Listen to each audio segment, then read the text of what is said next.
पंचतंत्र की कहानियां। 16 युक्ति से मुक्ति।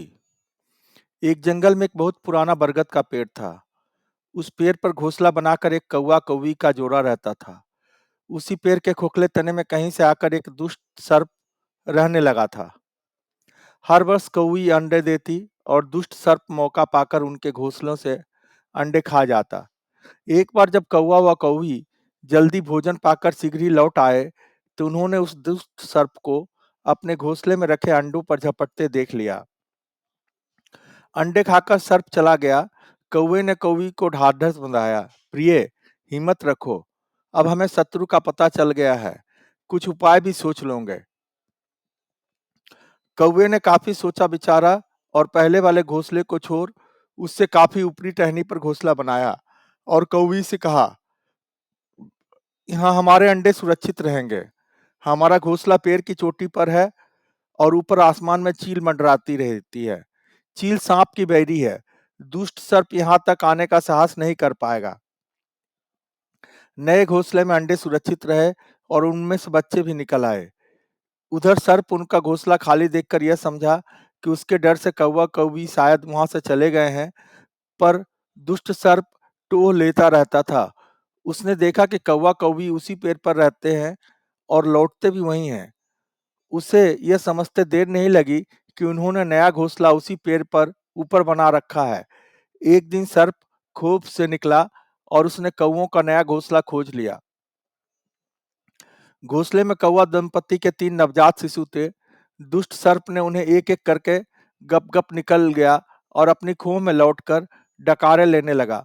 कौवा व कौवी लौटे तो घोंसला खाली पाकर सन्न रह गए।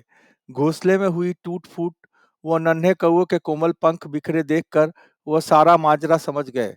कौवी की छाती तो दुख से फटने लगी। वह बिलख उठी, तो क्या हर वर्ष मेरे बच्चे सांप का भोजन बनते रहेंगे? कौवा बोला, नहीं, यह माना कि हमारे सामने विकट समस्या है, पर यहाँ से भागना ही उसका हल नहीं है। विपत्ति के समय ही मित्र काम आते हैं। हमें मित्र लोमड़ी से सलाह लेनी चाहिए। दोनों तुरंत ही लोमड़ी के पास गए। लोमड़ी ने अपने मित्रों की दुख भरी कहानी सुनी। उसने कौवा तथा कौवी का आंसू पोंछे। लोमड़ी ने काफी सोचने के बाद कहा, मित्रों, तुम्हें वह पेड़ छोड़कर जाने की जरूरत नहीं है। मेरे दिमाग में एक तरकीब आ रही है जिससे उस दुष्ट सर्प से छुटकारा पाया जा सकता है। लोमड़ी ने अपने चतुर दिमाग में आई तरकीब बताई। लोमड़ी की तरकीब सुनकर कौवा कौवी खुशी से उछल पड़े। उन्होंने लोमड़ी को धन्यवाद दिया और अपने घोंसले में लौट आए। अगले ही दिन योजना अमल में लानी थी। उसी वन में बहुत बड़ा सरोवर था। उसमें कमल और नरगिस के फूल खिले रहते थे। हर मंगलवार को उस राज्य की राजकुमारी अपनी सहेलियों के साथ वहां जल क्रीड़ा करने आती थी। उनके साथ अंगरक्षक तथा सैनिक भी आते थे।